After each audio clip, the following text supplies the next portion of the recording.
Hola, ¿qué tal? Muy buenas noches. Yo soy Mariana Hernández Carrillo y a nombre de Genaro Lozano te doy la bienvenida a Punto y Contrapunto. Esta mañana el presidente López Obrador ofreció un mensaje con motivo de su tercer informe de gobierno. El presidente llega a esta fecha con 30 cambios en su gabinete, incluido un nuevo titular de Gobernación responsable de política interna. El presidente dijo que está satisfecho con lo hecho hasta ahora y que pese a los estragos de la pandemia, la economía va en recuperación. Aunque no ha podido salir la ley que regula la consulta de revocación de mandato, programada para marzo de 2022, el mandatario federal reiteró que si hoy terminara su presidencia, se iría tranquilo. Dijo, y aquí cito, "Es mucho lo realizado y sería muy difícil dar marcha atrás a decisiones o acciones que se han tomado en bien del pueblo y de la nación". Hoy, las y los panelistas harán un balance de la administración encabezada por Andrés Manuel López Obrador. ¿Cómo vieron el mensaje del presidente? ¿Cuáles son las prioridades para la segunda mitad del sexenio? ¿Qué puntos y contrapuntos ven a lo informado hace unas horas? No te vayas, que ya empieza la mesa de punto y contrapunto.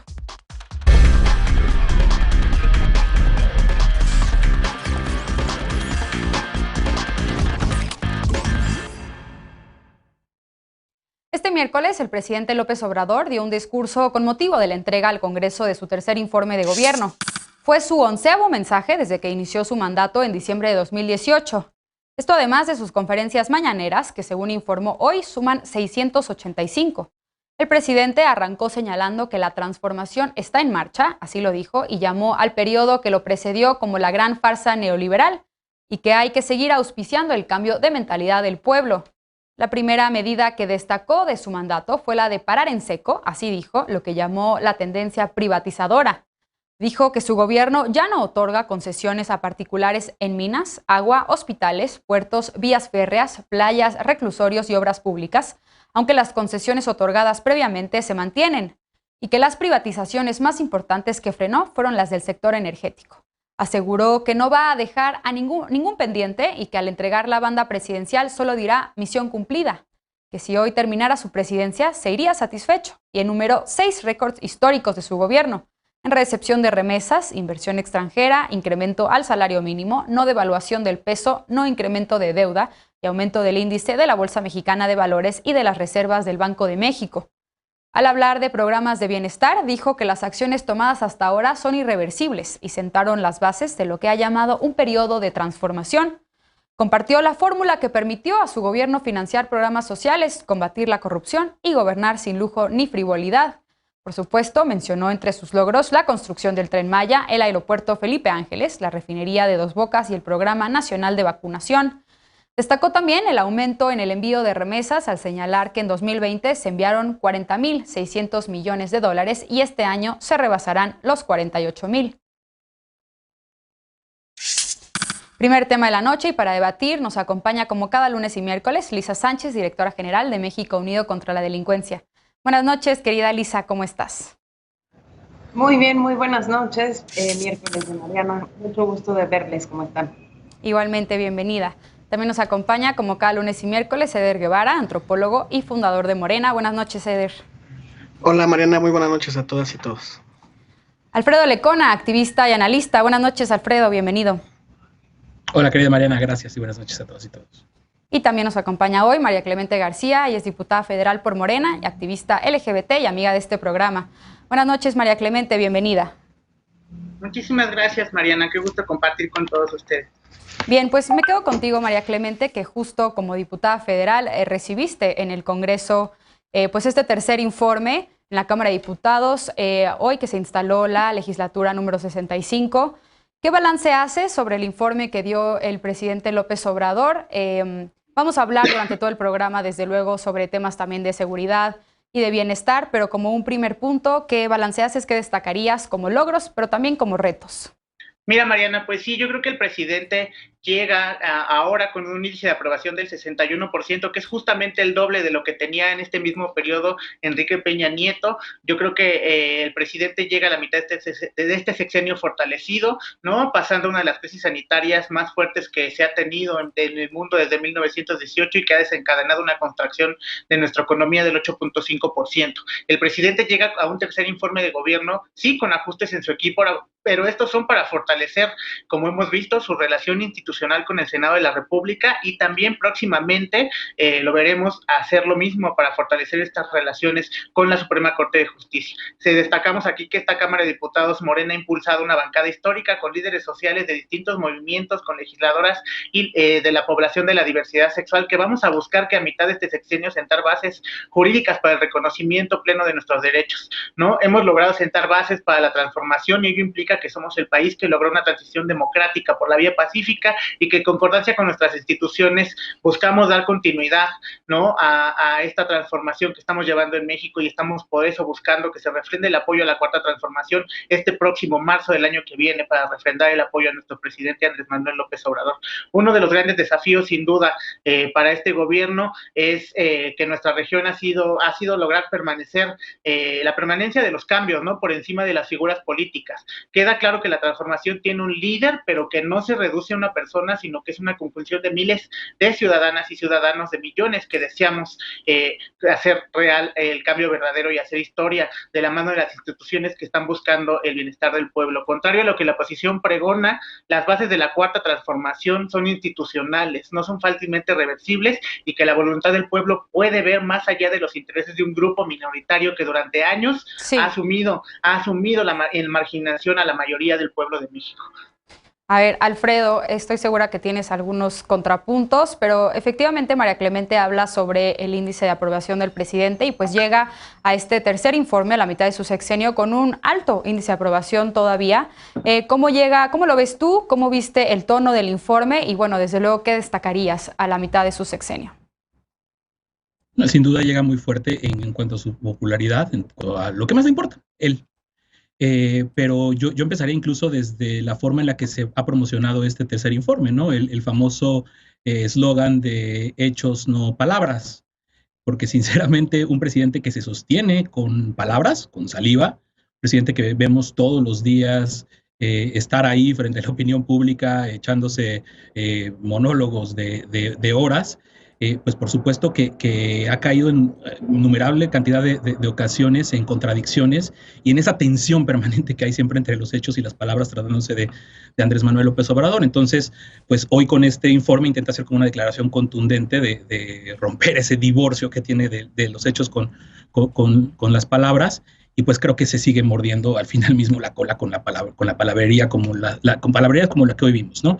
Sí, yo lo he dicho aquí varias veces, el presidente está construyendo una mentirocracia, parece que pasamos de la cleptocracia del PRI a la mentirocracia del obradorato, y el peligro es que ya no hay límite, que el presidente puede decir lo que sea, aunque no tenga verificación con la realidad, y lamentablemente no pasa nada, ¿no? O sea, con palabrerías, con mentiras, con datos falsos, se han hecho cantidad de cosas en el legislativo, decisiones que él mismo ha tomado, desaparecer fideicomisos, militarizar la seguridad pública, todo siempre bajo sus propios datos, bajo su propia perspectiva, y pues desde luego esto, cuando lo llevamos al terreno de la relación con la prensa, del respeto a las organizaciones de derechos humanos, ha generado un efecto inhibidor. Entonces, esa distorsión de la realidad, esa palabrería nos lleva a episodios como el de hoy. Hoy el presidente de plano se aventó en una más de estas palabras no hechos, una afirmación de que le faltan solamente 2 compromisos de los 100 que hizo en el Zócalo capitalino el 1 de diciembre para terminar de cumplir esos 100 compromisos, ¿no? La descentralización de la Administración Pública Federal y el esclarecimiento del caso Ayotzinapa, si no mal recuerdo. Sí, así es. Yo nada más, abuela de pájaro, encontré 15 que no me va a dar tiempo, por supuesto, de leer acá, pero va desde la relación con los pueblos indígenas, ya lo hemos hablado acá últimamente, estancias infantiles, el derecho a la salud con medicamentos gratuitos para todas las personas, que no habrá influyentismo, amiguismo, nepotismo, un Estado de Derecho, fiscalía autónoma, que ya se iba a acabar la guerra, se iba a respetar la libertad de expresión, en fin. 15 por lo menos, abuelo de pájaro, compromisos que él da por hechos, lo cual creo que es grave. Es justo lo que nos dice la ruptura de la realidad con el discurso del presidente, que es lo que lo sostiene. Eder, ¿tú cómo viste el informe? ¿Qué responderías a lo que pone sobre la mesa Lecona, sobre los logros, los compromisos a los que el presidente hizo al inicio de su mandato? ¿Cuáles ha logrado? ¿Qué balance haces tú a 3 años de gobierno y cómo te pareció el informe? Sí, primero felicitar a María por el inicio de su periodo legislativo, sé que le irá genial.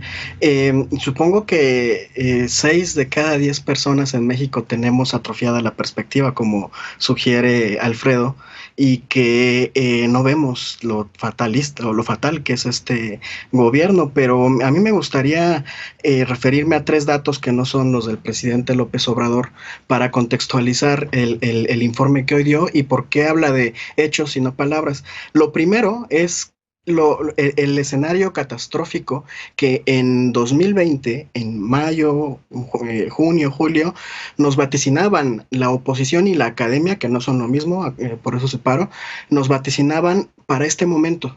Según la Ibero, iba a haber más de 90 millones de pobres en México en este momento y no los hay. Y bueno, las catástrofes que nos pintaba Alfredo y demás, ¿no? Otro tema que me parece, otro dato duro que me parece muy interesante. De acuerdo con Coneval, los estados de la República en donde no ha aumentado la pobreza son los del sureste. No solamente no ha aumentado, ha disminuido la pobreza en los estados del sureste mexicano, menos en los que dependen totalmente del turismo como Quintana Roo o como la Ciudad de México, turismo y servicios. Pero de acuerdo con CEPAL, que cada 2 meses está haciendo una perspectiva del crecimiento económico en América Latina y el Caribe, el día de hoy elevaron la perspectiva de crecimiento de la economía en México a 6.2% por encima del 5.8% que se estima para toda la región. Entonces, los estados en donde incrementó la pobreza, que son donde se bajó el tema del turismo y de los servicios por la pandemia, con la recuperación económica, serán los primeros que se recuperen en este contexto. Y el otro dato que me parece muy interesante, de acuerdo a Demotecnia de las Heras, tras el informe de los 100 días de gobierno, el presidente López Obrador tenía el 8.0% de evaluación popular. Hoy, después de 3 años, después de la difícil pandemia y la crisis económica que conllevó, la evaluación popular es de 7.5% del gobierno de Andrés Manuel López Obrador. Así llegamos al tercer año de gobierno del compañero, a la mitad de su sexenio, y en un contexto en donde, según Alfredo, tenemos atrofiada nuestra perspectiva de la realidad. Alfredo, te daré tiempo para la réplica, Mariana, pero sí. Vamos a escuchar primero a Lisa. Lisa, lo decía yo al inicio, es el 11º mensaje que da el presidente en estos 3 años de gobierno. ¿Destacas algo nuevo? ¿Cómo lo viste tú? ¿Qué hacer como un primer balance? A ver, yo me quiero salir un poquito de la lógica de los informes del presidente y lo único que voy a decir al respecto es que lo que me gustó muchísimo para el bien de la discusión, del debate público y de la formación pues de las opiniones individuales de todas las personas que vivimos en este país, hubo muchos ejercicios de revisión de los datos ofrecidos por el presidente, no solo en el mensaje de hoy, sino también en las cápsulas que anunciaban el mensaje de hoy en los días anteriores, algo que me pareció maravilloso y estaban ahí entre medios digamos, medios de comunicación independientes, algunas organizaciones, algunas personas que simple y sencillamente tienen un interés en alguna cosa y que cada vez hay más jóvenes dateros que hacen mucha interpretación de los datos abiertos disponibles. El ejercicio como tal de lo que yo pude ver, sobre todo en redes sociales, me pareció muy valioso, me gustó muchísimo y creo que se pudo aprender mucho de varios temas a través de ellos, ¿no? Uno de los que yo recomendaría ver es el que hace Animal Político, pero no solo, digamos, hubo varios otros sobre temas muy puntuales como temas de migración, etcétera, de los que al menos yo aprendí bastante para contrastar las cifras oficiales con cifras que vienen de otras fuentes o incluso que traen algún tipo de sustento de trabajo de territorio. Lo otro en realidad que me gustaría decir, aprovechando que vamos a hablar todo el programa de esto, pues sí es más bien que estamos justo a la mitad de un gobierno y que como tal puede haber muchos aciertos, pero también permanecen muchos retos y creo que lo importante aquí, justo aprovechando que tenemos a María que abre una nueva legislatura, que es una legislatura de una composición diferente, pues creo que esos retos van a pasar por el diálogo con el Congreso, esos retos van a pasar por momentos muy ríspidos en donde temas importantes se van a estar discutiendo en la Suprema Corte de Justicia y que vamos a tener que ver la mesura y el comportamiento no solo del presidente Andrés Manuel López Obrador, sino también de muchos miembros de su gabinete, que justo estamos viendo reacomodos en carteras bastante importantes y estratégicas del gobierno, y que hacia adelante pues también va a tener que trabajar y quizás reajustar bastantes estrategias con algunos movimientos sociales, algunas organizaciones gremiales, ¿no? Que en días pasados pues han demostrado de alguna manera ciertas inconformidades, ¿no? Lo vimos en el episodio de la semana pasada, que seguramente van a tener que pasar por la Secretaría de Gobernación, por el presidente y por algunas otras operaciones políticas, ¿no? Entonces creo que lo importante va a ser que en este programa nos centremos en cuáles son esos retos. Tenemos 2 temas importantes hacia adelante, que es seguridad y bienestar, y que todas y todos nos pongamos a trabajar estos 3 años, pues para que los resultados al 2024 sean los mejores posibles. Así es, estoy de acuerdo contigo, Lisa. Alfredo, también quería hacer una ronda de intervención de cada uno para hablar sobre los retos que Lisa habla sobre la mesa, aprovechando que tenemos el programa dedicado pues al informe, hacer un balance sobre la gestión del presidente López Obrador. En el segundo y tercer bloque vamos a hablar específicamente sobre pobreza, los programas sociales y temas de seguridad. Pero bueno, Alfredo, si quieres, ibas a hacer una réplica a Eder, pero también preguntarte sobre los retos y las prioridades que tú pondrías sobre la mesa para este gobierno. Sí, primero decir que yo jamás dije que 6 de cada 10 mexicanos estuvieran atrofiados de no sé qué. Creo que quien tiene atrofiada la capacidad de distinguir entre popularidad y evaluación es Eder, porque vaya, en Reforma también lo traemos, el 60% de aprobación es contundente, y no solo eso, hablando de algo que está ya hemos hablado acá muchas veces, que es la revocación de mandato. Incluso hacen 2 preguntas distintas en la encuesta, se hicieron 2 preguntas. El 62% respaldaría a López Obrador si hoy fueran la consulta para la revocación de mandatos, y se les pregunta si están de acuerdo con que el presidente permanezca en el cargo o renuncie. 62% es altísimo. Sí.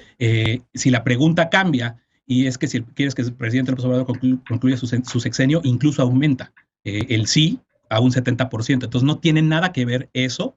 Creo que nos habla también de una sociedad bastante politizada, que entiende muy bien, que sabe hacer esas diferencias que Eder no sabe hacer, porque una cosa es la popularidad del presidente, 60%, y otra es que cada rubro del gobierno del presidente López Obrador, creo que esto lo decíamos desde que íbamos al estudio y se hacían las encuestas. Sí. En cada rubro está reprobado. Si no quieren ver eso, déjame adelante, interrumpirte ahí porque se nos terminó el tiempo de este bloque, desafortunadamente, pero regreso contigo, Eder, precisamente para hablar sobre las prioridades y retos. Vamos a una pausa. El presidente dice que sería muy difícil revertir los cambios impulsados por su administración para que el acceso a programas sociales sea un derecho constitucional.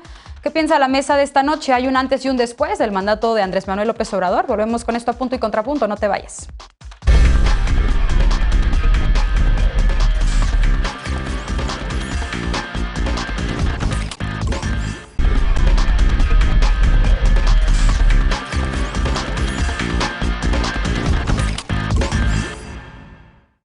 Regresamos a punto y contrapunto.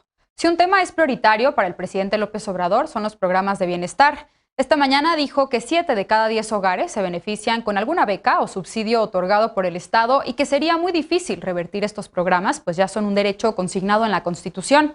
También habló del 30% que vive en mejores condiciones económicas y tienen condiciones para seguir progresando. Veamos en contexto. En su informe de este 1 de septiembre, el presidente López Obrador dijo que en 2 años y 9 meses de su administración se han realizado cambios y se han tomado decisiones que resultaría difícil revertir, en referencia a las acciones de justicia social como la pensión a los adultos mayores, a niñas y niños con discapacidad, las becas a estudiantes de familias pobres o la atención y entrega de medicamentos gratuitos. El mandatario recordó que la pensión universal para los adultos mayores, que inició con la entrega de 2,550 pesos bimestrales, seguirá aumentando y que para 2024 se habrá duplicado. Dijo que aunque tiene claro que no se debe dejar de ayudar a nadie, la preferencia deben seguir siendo los más pobres y necesitados, y que se continuará apoyando a la población beneficiada con los programas de bienestar. Esta mañana el presidente dijo que 70% de los hogares de México está inscrito en cuando menos un programa de bienestar o se beneficia de alguna manera del presupuesto nacional. Punto y contrapunto. Segundo tema de la noche. Eder, comienzo contigo. Ahora sí, para hablar sobre las prioridades, los retos del presidente López Obrador a 3 años de su gobierno. De hecho, una de las prioridades ha sido, el presidente lo ha dicho desde el inicio de su campaña, primero los pobres, y hoy lo reiteró. ¿Cómo ves tú el combate a la desigualdad de nuestro país, a los índices de pobreza a 3 años de su gobierno? Sí, primero dame chance de contestarle a Alfredo. Yo cité para contextualizar el momento que estamos viviendo tras el tercer informe de gobierno del presidente. Cité a Coneval, a CEPAL, a la Demotecnia de las Heras, que no son pro 4T, a Ibero, que tampoco es pro 4T ni anti 4T, y eso lo dejo muy claro. Y que nos permiten tener un contexto de en qué escenario estamos parados para revertir la crisis provocada por la pandemia, la crisis económica, pero también la situación de pobreza que venimos arrastrando, sobre todo por el periodo neoliberal. Él cita a Reforma, ¿no? Se leen y se citan a sí mismos siempre. Entonces, de las Heras lo que dice es que la evaluación del presidente, la evaluación popular es de 7.5%. En sus 100 días, su informe de 100 días era de 8%. O sea, en realidad está bien, el presidente está bien evaluado, la gente lo quiere y le gusta a la inmensa mayoría de la población, no a toda, cómo está llevándose a cabo el gobierno. Y sin embargo, y me parece que es muy importante este segmento, hay un montón de retos. Para el presidente López Obrador y la 4T viene el momento de cerrar ciclos, de concluir procesos, de clausurar, o más bien de inaugurar obras con las que se comprometieron.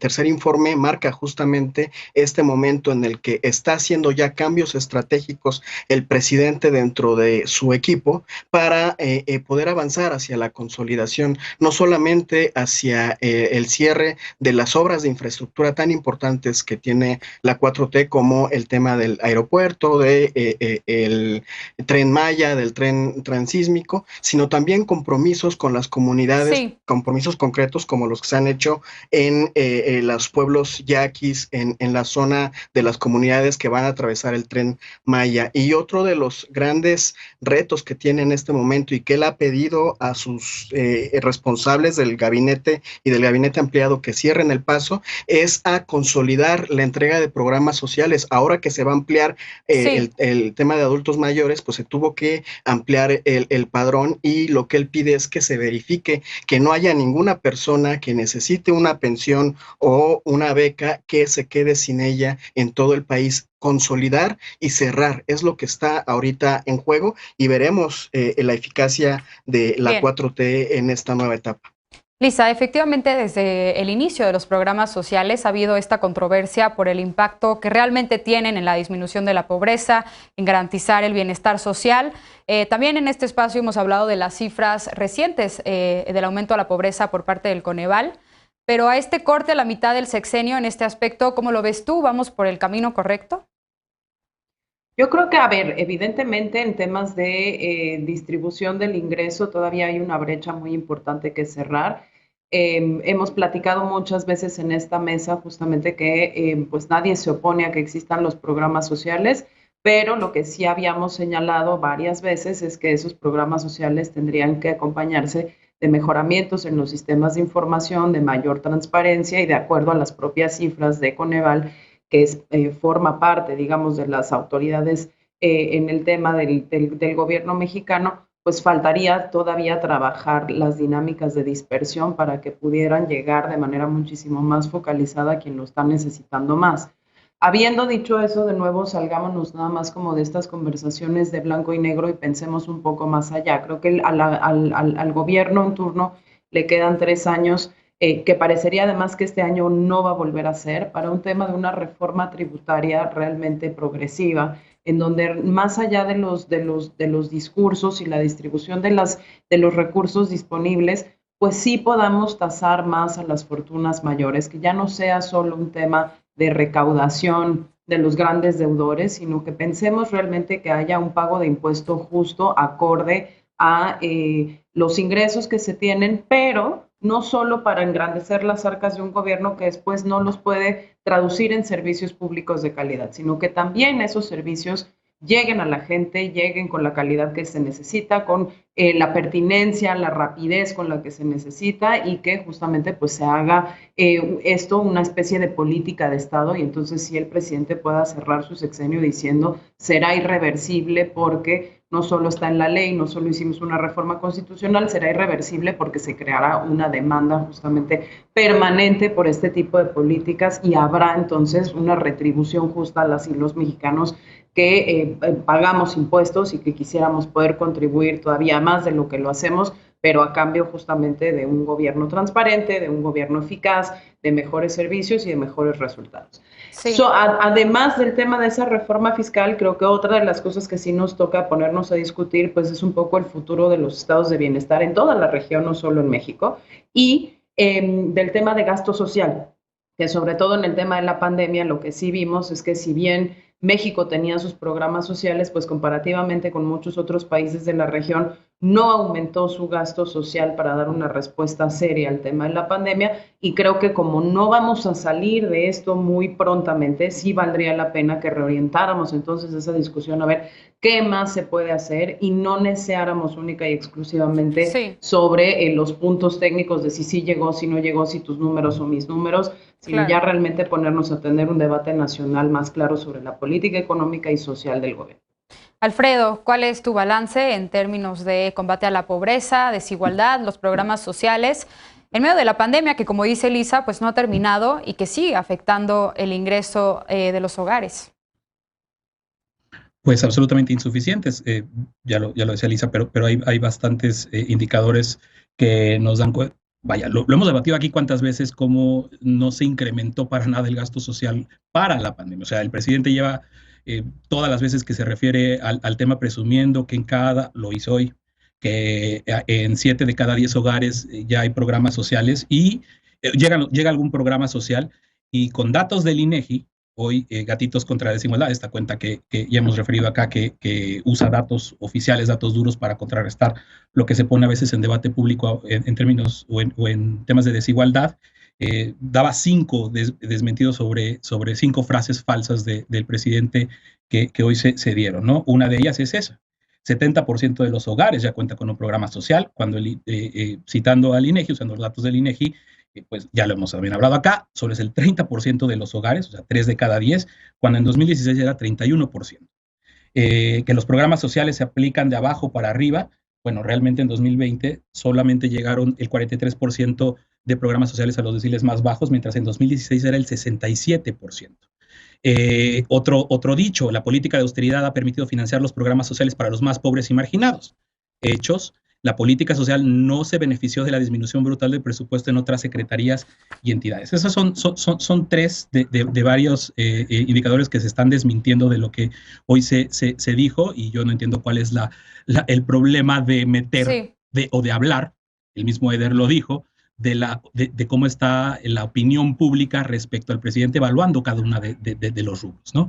En la encuesta de Reforma, ven la mayoría de los mexicanos un deterioro de la economía en el último año, piensan que ha empeorado el 46%, cuando en marzo de 2020, cuando empezaba la pandemia, era el 31%. Su situación económica y familiar ha empeorado para el 38%, cuando el año pasado era solamente el 28%. Y así nos podríamos seguir. Importa tanto revisar los datos duros como revisar lo que la población está percibiendo, y ahí están todos los elementos, y habrá por supuesto que echarle, más allá del mensaje, todo el ojo al informe y al debate y a los debates que se van a dar posteriormente. María Clemente, contrapunto, ¿qué retos encuentras tú en el combate a la pobreza y a la desigualdad? Pues los retos están justamente que estamos atravesando una pandemia que, como lo dije al principio del programa, a consecuencia tenemos una contracción económica del 8.5%, pero a pesar de esta contracción económica se han creado más de 1 millón de empleos. Las tiendas departamentales han incrementado sus ventas desde de enero a agosto de 2021 casi un 34%, y para apoyar a pequeñas y medianas empresas y comerciantes independientes, durante pandemia también se estuvieron entregando casi 3 millones de créditos a la palabra, y destaco aquí que de esos 3 millones de créditos a la palabra, aquí en la Ciudad de México, una parte de esos créditos fueron a personas trabajadoras sexuales de la Ciudad de México. También se ha ampliado el programa de mejoramiento urbano en 77 municipios. Y como ya lo dijo Eder, el 77% de los mexicanos actualmente tienen un programa social de bienestar y que esto ha ayudado a minorar pues las condiciones de desigualdad y que además en la plena pandemia, pues muchas veces en muchos hogares estos programas sociales sirvieron muchísimo cuando se dieron los negocios locales para la manutención de familias enteras. También en estos tiempos, pues ha crecido las aportaciones de las remesas, como lo estuvo recordando hoy el presidente cuando estuvo rindiendo su informe, ¿no? Que han superado los 40,000 millones de dólares, ¿no? Y también, pues a pesar de la adversidad en la pandemia, pues tenemos un récord histórico pues de incremento en remesas sin que haya deuda y con un aumento de índice en la bolsa de valores y en las reservas del Banco de México. Y destaco aquí de algo que no se habla mucho en los medios, que además durante la pandemia, cuando estuvo la crisis de Texas, que provocó, ¿no?, esta crisis que impidió que la compraventa de gas, ¿no?, en el mundo, porque se congelaron donde tienen las empresas ahí reservados estos yacimientos, en esta plena crisis se disparó el precio de la electricidad en todo el mundo. Y a decisión del presidente, a raíz del rescate de la soberanía energética, de haber revertido la reforma energética, el presidente puro mandatar que la empresa paraestatal Pemex le vendiera a la Comisión Federal de Electricidad combustóleo a precios por debajo del mercado para poder producir electricidad. Y eso hoy, en plena pandemia, tuvo a consecuencia de eso, hoy en México, a plena pandemia, tuvimos una de las tarifas eléctricas más bajas en todo el mundo, superando la crisis de Texas, y eso no se estuvo hablando mucho, y eso es un logro del gobierno, y debería de destacar la información que es pública en este tercer informe de gobierno a la población, que tenemos más de 1 millón de empleos creados a pesar de la pandemia, que se entregaron millones de créditos a la palabra y que tenemos la tarifa más baja de electricidad. El combate a la corrupción, la soberanía energética, se está cumpliendo estos retos que se prometieron a la población 3 años después. Eder, levantaste la mano, adelante. Sí, hay otro reto que me parece muy importante y que tiene que ver con los cambios de gabinete. El presidente López Obrador ha sido enfático en el diálogo que tiene con comunidades que pueden verse afectadas por algunas de las obras de infraestructura, algunas que iniciaron en el sexenio anterior o en el anterior, como en el caso de la presa El Zapotillo, que Peña Nieto le empezó a construir y que iban a inundar a 3 comunidades. El presidente ya les hizo una propuesta a los habitantes de estas comunidades para que no sean desplazados, para que sí se termine la obra, pero el que acepten o no acepten depende mucho del diálogo que pueda haber y de la operación política que el gabinete pueda hacer y de diálogo y de negociación con las comunidades. Esa relación, que también me parece que es bien importante y que es un cambio de paradigma, cómo el presidente en persona va y negocia con las comunidades la posibilidad de consolidar obras de infraestructura que son para beneficio de las comunidades mismas. Es algo que hay que destacar, pero se abre un margen de riesgo, como sucedió con la ruta del Tren Maya en Campeche, que por no consolidar y no llegar a un acuerdo con una comunidad de 300 personas, pues el gobierno, respetuoso de la voluntad de las personas, decidió cambiar la ruta. Entonces, por supuesto que la intención del presidente López Obrador es finalizar estas obras, pero para finalizarlas la gente tiene que estar de acuerdo, y para que estén de acuerdo, pues hay que establecer una negociación transparente y eficaz con los pueblos que podrían resultar beneficiados o afectados por estas obras. Eso me parece fundamental para la consolidación de muchos de los proyectos del presidente López Obrador.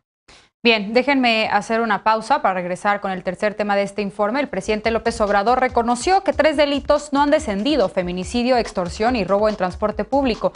¿Qué acciones debería tomar el gobierno federal? ¿La estrategia es la correcta? Regresamos con la opinión de las y los panelistas de Punto y Contrapunto. No te vayas.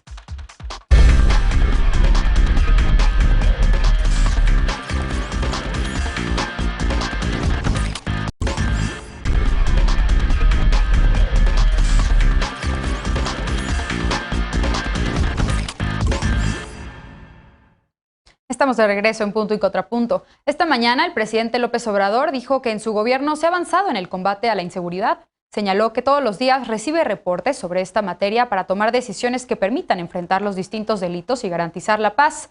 Habló de la Guardia Nacional y que casi todos los delitos del Fuero Común y Federal han disminuido, menos 3: feminicidio, extorsión y robo en transporte público. Veamos en contexto.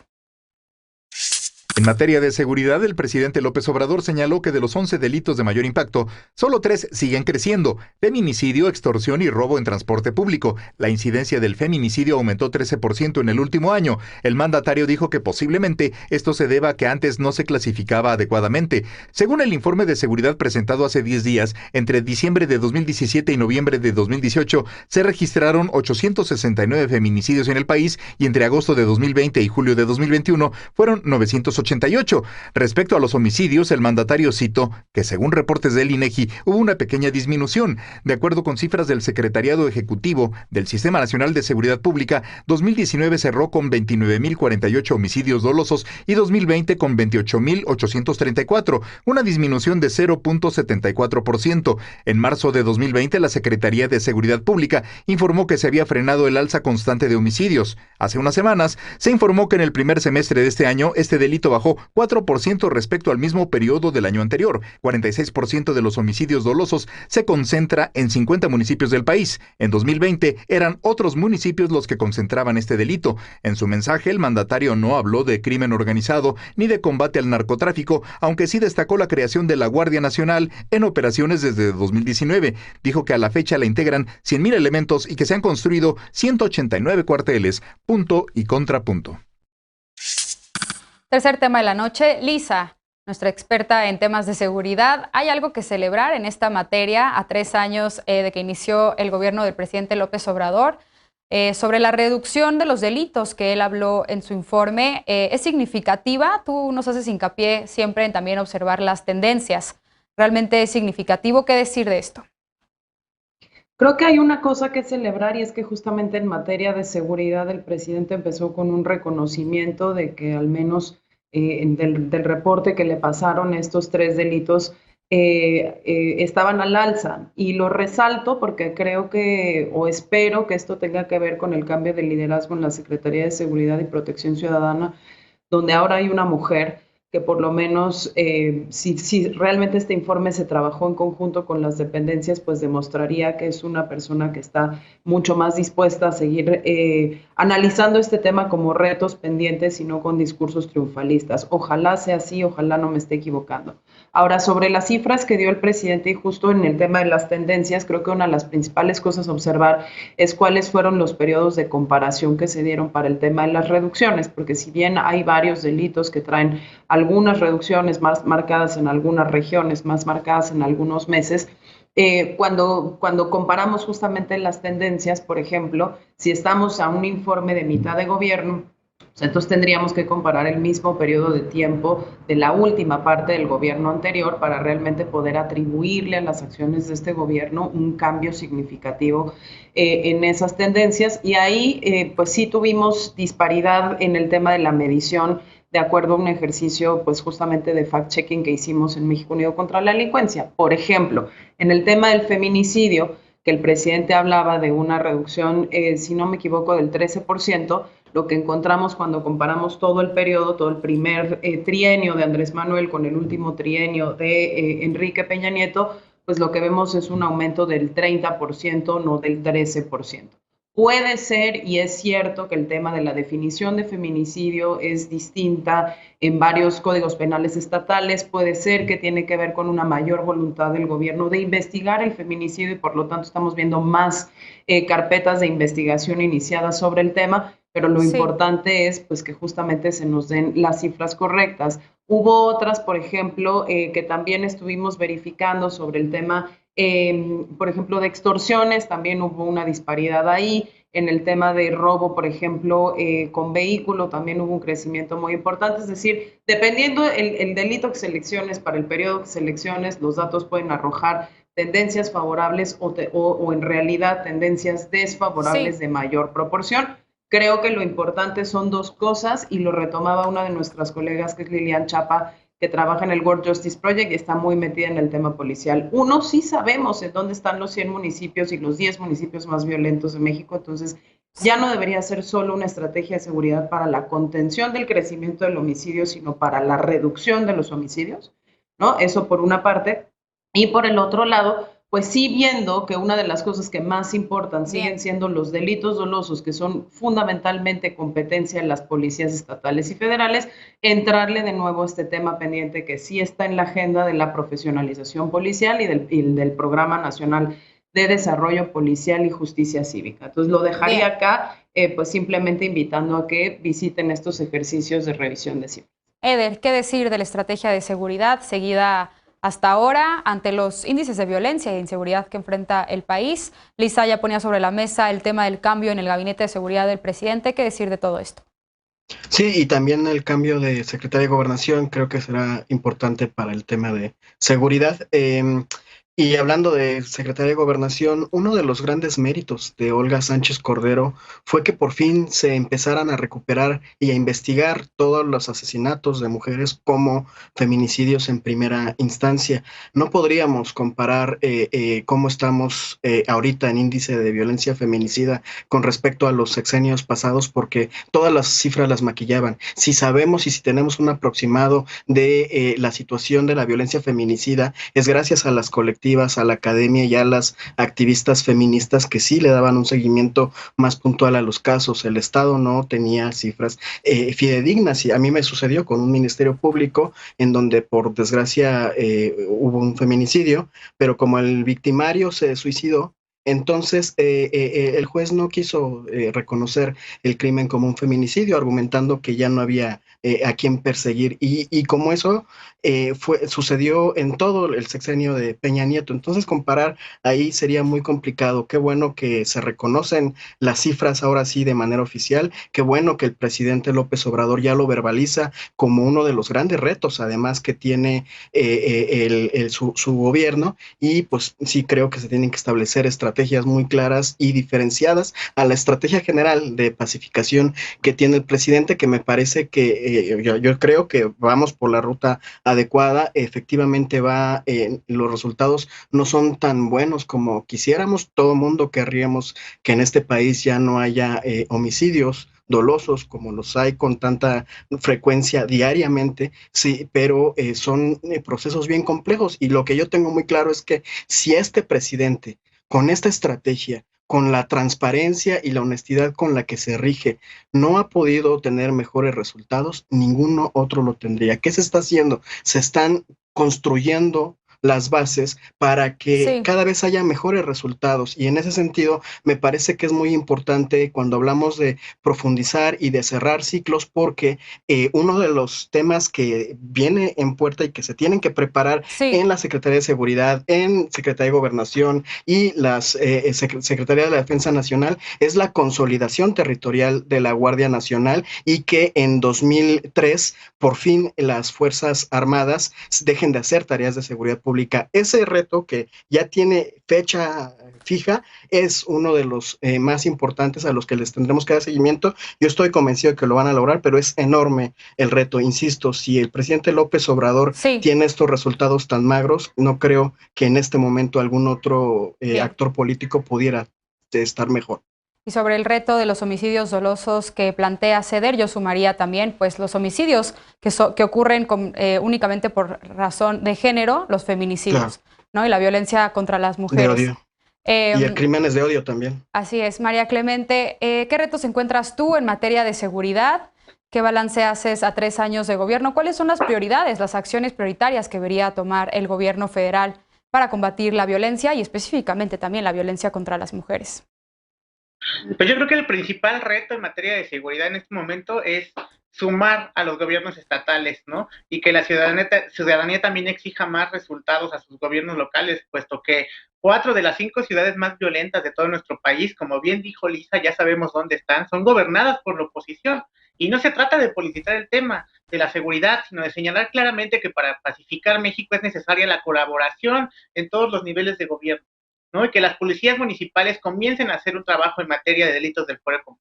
Es de llamar la atención el caso del Estado de México, en donde se registraron más de 32,000 delitos del fuero común solamente en julio, ¿no? O en Guanajuato, que en el mismo mes tuvo más de 10,000 incidentes en un estado que son de 6 millones de personas. Esto es decir que son como 70 casos por cada 100,000 personas.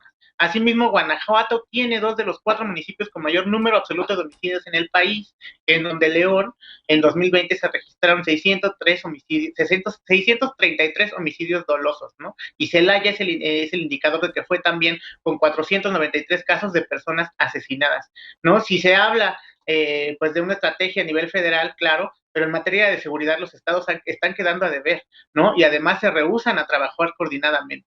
Entonces creo que el reto justamente es ese, que la ciudadanía exija a los gobiernos locales que se integren a la estrategia de seguridad, que como bien ya dijo Eder, está dando resultados, y que la oposición en los lugares donde gobierna es donde están los mayores índices de todo esto que hemos estado hablando y donde se está quedando rezagada la estrategia porque no se quieren coordinar, porque no quieren sumarse al esfuerzo federal de combate a la delincuencia y en una estrategia de seguridad. Alfredo, ¿vamos en la ruta correcta en materia de seguridad? Por supuesto que no, y qué caricaturización esa de dejarle todo a los municipios cuando este gobierno federal, ya lo dijimos recientemente aquí, el fondo, precisamente el Fondo de Apoyo para el Fortalecimiento de la Seguridad Pública para municipios y estados. Entonces, yo quisiera preguntarle a María Clemente, ¿qué va a hacer ahora como diputada federal respecto a estas reducciones, respecto a esta realidad, este recorte, este desentendimiento que tiene la federación con las realidades locales? Porque si hablamos de coordinación, si hablamos de que es una responsabilidad compartida, hay que empezar por ahí. También quisiera que María Clemente nos dijera cómo votaría esa eventual reforma, que es la amenaza más grande que hoy versa sobre la seguridad pública, esa reforma del presidente López Obrador que ha dicho en bastantes ocasiones que quiere para que la Guardia Nacional pase a ser parte de Sedena. Constitucionalmente, formalmente, legalmente, porque en los hechos, hoy un reportaje de Arturo Ángel en Animal Político nos da cuenta cómo en los hechos la Guardia Nacional está controlada absolutamente por Sedena. Lo único civil que tiene la Guardia Nacional son los 21,000 elementos de la ex policías federales que fueron transferidos a la Guardia Nacional y que, por cierto, a muchos ya se les está relegando por policía militar. Entonces, el problema más grande, la amenaza más grande, la traición más grande de este gobierno ha sido la militarización de la seguridad pública. Yo no sé cómo pueden hacer comparaciones alegres respecto a lo que sucedía contra otros gobiernos y que si otros no pudieron, les iría peor si estuvieran frente a esta realidad, cuando lo que ha hecho este gobierno, ya lo hemos dicho también aquí muchas veces, es perpetuar esa militarización de la seguridad pública e ir muchísimo más allá, acercarnos a un camino del militarismo que no queremos ver en México, que no nos va a llevar a ningún final feliz, no por este sexenio, no por el presidente López Obrador, por lo que se está construyendo a perpetuidad, por lo que se quiere dejar el poder que se está construyendo en torno a los militares y a los marinos. Hoy amanecimos con, para hacer un énfasis en... Sí. Ay, perdimos la conexión de Alfredo. Alfredo, regreso contigo en un segundo. María Clemente levantó la mano y después Eder. Adelante, María Clemente. Sí, no, nada más por alusión, para responder a Eder Alfredo, sobre qué poder hacer respecto a este fondo. Creo que es difícil como representante aumentar los recursos de un fondo para gobiernos locales que no están dando resultados en materia de delitos del fuero común que no corresponden a las facultades del gobierno federal. El gobierno federal, hoy el presidente en la mañana acaba de dar los resultados de los delitos que son federales en los que se han reducido el índice. Y entonces, pues, hay que analizar esto, pero veo difícil aumentar, ¿no?, recursos a estrategias locales que no están dando resultados y que no están sumándose a la estrategia federal. Nos quedan solamente 2 minutos, entonces les pido brevedad. Alfredo, si quieres concluir, para después escuchar a Eder y si podemos a Lisa también. Sí, escuché solo parte parcial de la respuesta de María.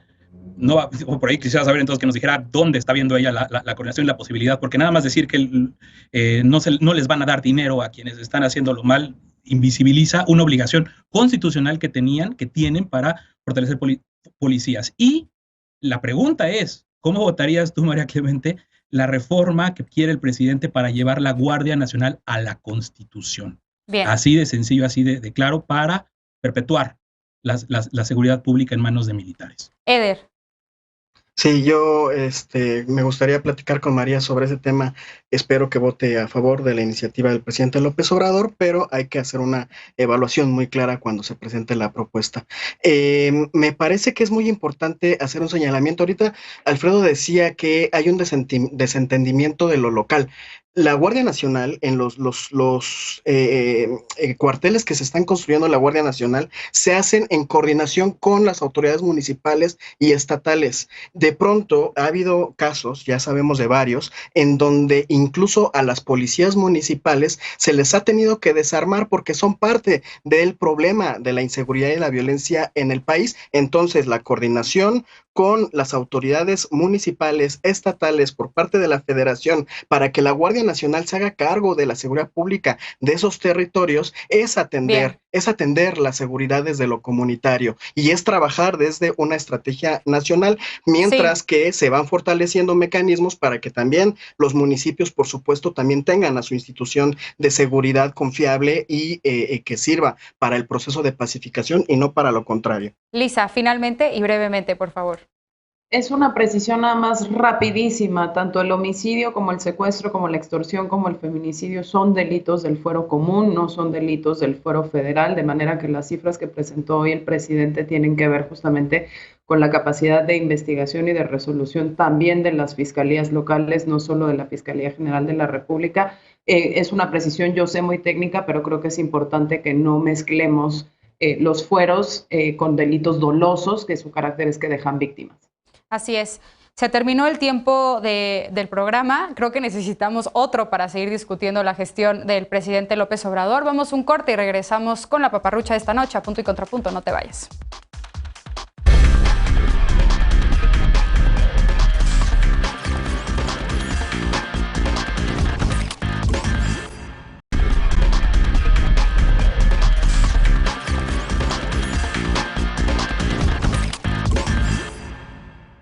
Regresamos con la paparrucha de esta noche.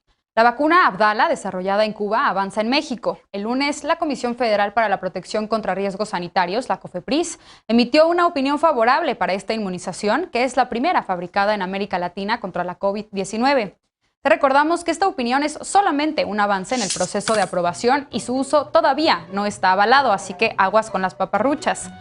El Centro de Ingeniería Genética y Biotecnología de Cuba informó que esta vacuna es de 3 dosis y tiene 92% de eficacia para prevenir contagios y 100% para prevenir los efectos letales de la enfermedad. Sin embargo, Abdala ha despertado escepticismo porque los resultados de la tercera fase de los ensayos clínicos no han sido publicados y tampoco ha sido avalada por la Organización Mundial de la Salud. Recuerda que cada país tiene un órgano regulador responsable de analizar y autorizar cada vacuna que se usa en su territorio, por lo que no es necesario que la OMS las apruebe antes de que los países las apliquen. Y como siempre te decimos, la mejor vacuna es la que te toca. Así que mientras avanza la campaña de vacunación en nuestro país, evita caer en información falsa y sigue aplicando las medidas de precaución que ya conoces. Lavado frecuente de manos, sana distancia, ventilación de los espacios cerrados y sobre todo el uso correcto de cubrebocas. Esto fue todo por esta noche. Muchas gracias por acompañarnos. En nombre de Genaro Lozano. Gracias, Lisa. Gracias, Alfredo. Gracias, Eder. Gracias, María Clemente. Cuídense. Yo soy Mariana Hernández Carrillo y esto fue Punto y Contrapunto. Descansa. Muy buenas noches.